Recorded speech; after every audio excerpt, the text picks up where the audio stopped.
बिस्मिल्लाहिर्रहमानिर्रहीम। आज का हमारा टॉपिक है Newton second law of motion. ठीक है, Newton second law of motion क्या है? इक्वेशन आपके सामने लिखा हुआ है कि F is equal to ma।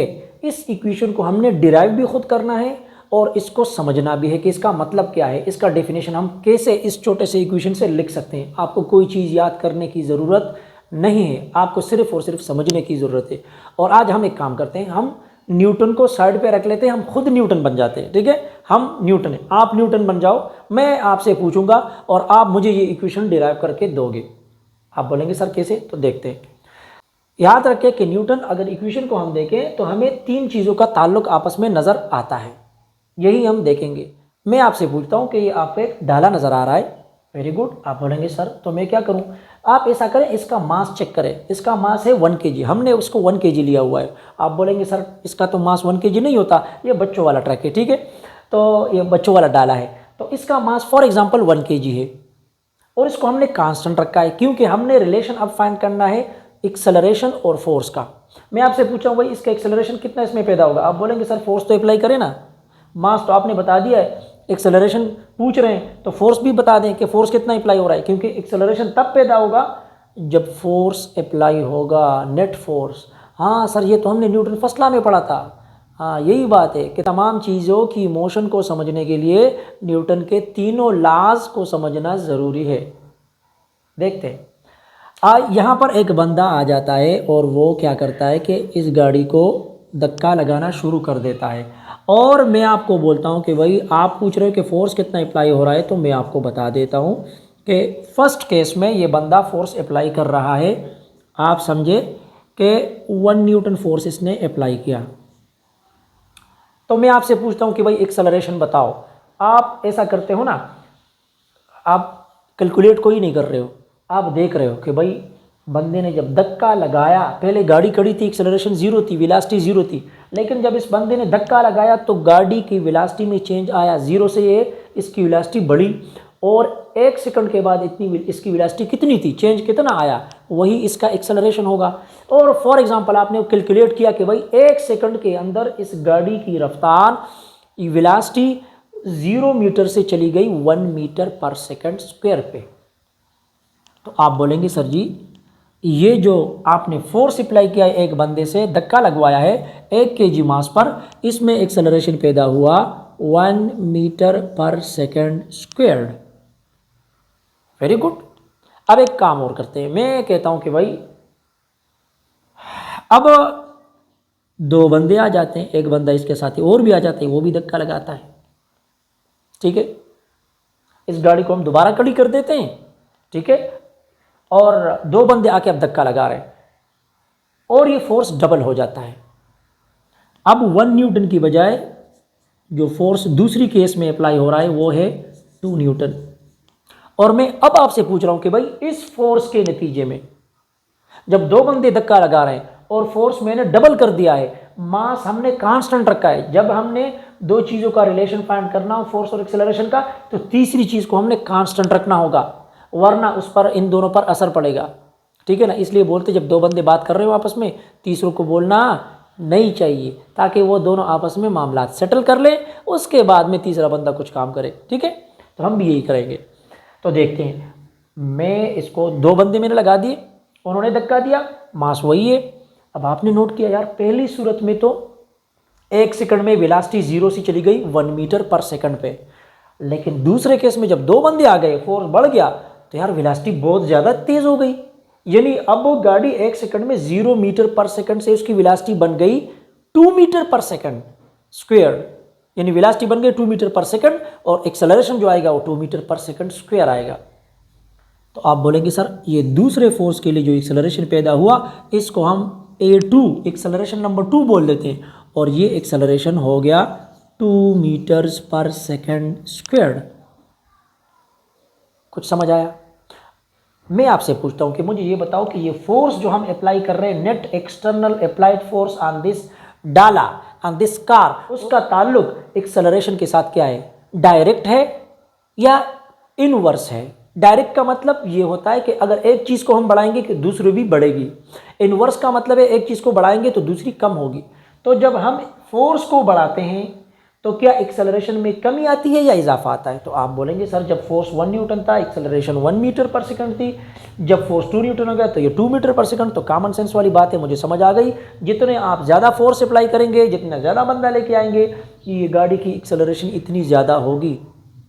तो आप मुझे बताएंगे सर हमने एक रिलेशन फाइंड किया और वो रिलेशन ये है कि acceleration produced in a body is directly proportional to the applied force. तो मैं आपको बोलता हूँ आपने इतनी जो लंबी बात बोल दी ना, इस रिलेशन को हम मैथमेटिक्स की ज़बान में आसान से अल्फाज में लिख लेते हैं। अगर एक्सेलरेशन को हम ए बोल दें और अगर हम फोर्स को एफ बोल दें तो हमारे पास रिलेशन आ जाएगा। एफ नेट एक्सटर्नल फोर्स की हम बात कर रहे हैं। तो हम acceleration is directly related to the net force acting on any mass object. आप बोलेंगे सही बात है सर, मैंने जुमला बोल दिया, आपने उसको मैथमेटिक्स की फॉर्म में लिखा, कोई एतराज़ नहीं है। Very good. एक और काम करते हैं। अब फोर्स और एक्सेलरेशन का ताल्लुक हमें आ गया और वो हमने लिख भी लिया। अब मैं आपसे एक और बात पूछता हूँ कि भाई यही गाड़ी इधर खड़ी हुई है, ठीक है, लेकिन अब हमने क्या किया, इसके अंदर हमने सामान रखा और बहुत हैवी सामान है। अब ये सामान का जो वज़न है वो भी 1 kg है, गाड़ी का वज़न भी 1 kg है। तो वज़न नहीं, मास। तो टोटल मास इस सूरत में जो बन जाएगा उसको मैं m2 बोल देता हूँ।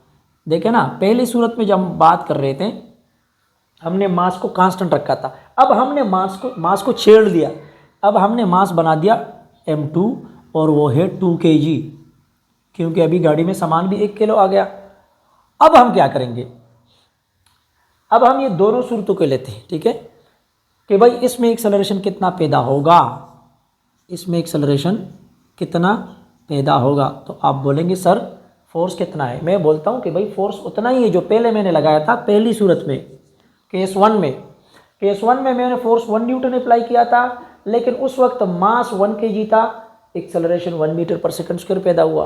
अब आपसे पूछता हूँ कि मैंने फोर्स 1 न्यूटन ही अप्लाई किया हुआ है, फोर्स F1 है और वो 1 न्यूटन ही है, उसमें कोई चेंज नहीं आया। अब बताओ एक्सेलरेशन क्या है। आप बोलोगे सर अब एक्सेलरेशन कुछ और होगा, क्योंकि गाड़ी में माल आ गया है और ये एक बंदा जब धक्का लगा रहा है तो सर मुझे नज़र आ रहा है धक्का तो वो 1 न्यूटन का ही लगा रहा है, लेकिन पहली सूरत में इसकी एक्सेलरेशन काफ़ी ज़्यादा थी, दूसरी सूरत में इसकी एक्सेलरेशन कुछ कम होगी क्योंकि मास बढ़ गया है और वो आपको नज़र आएगा। आप जब एक्सेलरेशन को कैलकुलेट करेंगे, मालूम करेंगे कि अगले 1 सेकंड में 0 मीटर पर सेकंड से वेलोसिटी इस गाड़ी की कितनी पे चली गई। तो आप बोलेंगे सर पहले 1 मीटर थी, अब 0.5 मीटर पे चली गई, यानी वेलोसिटी कम हो गई, एक्सेलरेशन कम हो गया। जब चेंज इन वेलोसिटी कम है एक्सेलरेशन भी कम है। तो आप बोलेंगे सर एक्सेलरेशन इज 0.5 मीटर्स पर सेकंड स्क्वायर। Very good. हमने फोर्स को जो इस सूरत में था और इस सूरत में देखे ना, अब हमने फोर्स को कांस्टेंट रखा हुआ है, हम सिर्फ मास को चेंज करते जा रहे हैं। 1 न्यूटन फोर्स के लिए 1 मीटर पर सेकंड एक्सेलरेशन पैदा हो रहा है और 1 न्यूटन फोर्स के लिए 0.5 मीटर पर सेकंड स्क्वायर एक्सेलरेशन पैदा हो रहा है। ये क्यों? फोर्स को तो हमने कांस्टेंट रखा हुआ है दोनों में। तो आप बोलेंगे सर हमें एक और रिलेशन पता चला, वो है एक्सेलरेशन मास के साथ क्या ताल्लुक है। तो आप बोलेंगे सर ऐसा करें कि एक्सेलरेशन का ताल्लुक मास के साथ इनवर्स है। मैं बोलूँगा क्यों? आप बोलेंगे सर जब मास कम होगा उतने फोर्स के लिए एक्सेलरेशन पैदा होगा वो थोड़ा ज़्यादा होगा, जब मास हम बढ़ा देंगे उतने ही फोर्स के लिए एक्सेलरेशन कम पैदा होगा। कॉमन सेंस वाली बात है। इस जुमले को हम मैथमेटिकल फॉर्म में लिख लेते हैं, तो इस तरह से लिखेंगे एक्सेलरेशन इज रिलेटेड या proportional to 1 over mass. 1 over mass का क्या मतलब है कि मास 1 को डिवाइड करेंगे जितनी मास की वैल्यू आएगी। अगर मास 1 kg है तो 1 डिवाइड बाई 1 से 1 आ जाएगा, तो एक्सेलरेशन बड़ा होगा, 1 होगा। अगर 1 डिवाइड बाई अगर आप 2 kg कर लें, मास बढ़ा दे, तो 1 को 2 पे डिवाइड करेंगे 0.5 आएगा, तो 0.5 मीटर पर सेकंड एक्सेलरेशन की वैल्यू कम आएगी।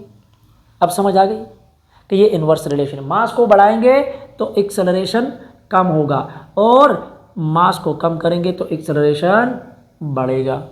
समझ आ गया? Very good. ये दोनों इक्वेशन को हम करते हैं कि भाई ये एक्सेलरेशन का ताल्लुक तो नेट फोर्स के साथ भी है और इसका ताल्लुक मास के साथ भी है, जैसा भी ताल्लुक है लेकिन ताल्लुक है। अब ऐसा करते हैं इन तीनों को आपस में मिला लेते हैं ताकि इसका ताल्लुक इसके साथ और इसके साथ एक ही अल्फाज में हम इसको बयान कर सकें, एक ही जुमले में कि ये मेरा मामू है और ये मेरा चाचा है। ठीक है ना, एक ताल्लुक हम फाइंड आउट करते हैं। तो एक्सेलरेशन को हम इस तरह लिख सकते हैं कि एक्सेलरेशन का ताल्लुक है नेट फोर्स के साथ, डायरेक्ट ताल्लुक है भाई, ठीक है ना, और मास के साथ भी ताल्लुक है लेकिन इन्वर्स है, जितना मास बढ़ेगा एक्सेलरेशन कम होगा। अब ये क्या मुसीबत है, ये जो चीज़ आ रही है यहाँ पे, इसको प्रोपोर्शनलिटी साइन कहते हैं। प्रोपोर्शनलिटी, रेशो और प्रोपोर्शन आपने मैथमेटिक्स में पढ़ा है, निस्बत तनासुब को बोलते हैं कि किसी भी दो चीज़ के बीच में जब हम मुआजना करते हैं, रिलेशन कायम करते हैं, तो ये रिलेशन को ज़ाहिर करता है। ठीक है ना, रिलेशन को ज़ाहिर करता है। ठीक है, तो ये एक सिंबल है उसका या साइन है। इसको अगर हम इक्वल करना चाहे कि भाई ये एक्सेलरेशन किस चीज़ के बराबर है, तो ये प्रोपोर्शनल यानी रिलेशन डायरेक्ट बदल जाएगा इक्वलिटी के साइन में। हम इसको लिख सकते हैं acceleration is equal to net force divided by mass. इसमें कोई मसला नहीं है। ये जो आपके पास इक्वेशन आया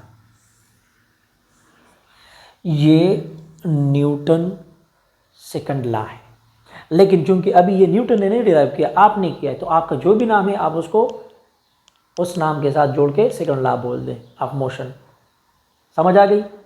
that is Newton second law of motion, जो हमने खुद डिराइव किया। इसको आप इक्वेशन नंबर 3 बोल सकते हैं अपनी आसानी के लिए। इसका मतलब क्या है? मतलब हम समझ चुके हैं सर। आप बोलेंगे सर मतलब तो हम समझ चुके हैं, अब मतलब को क्या समझना है?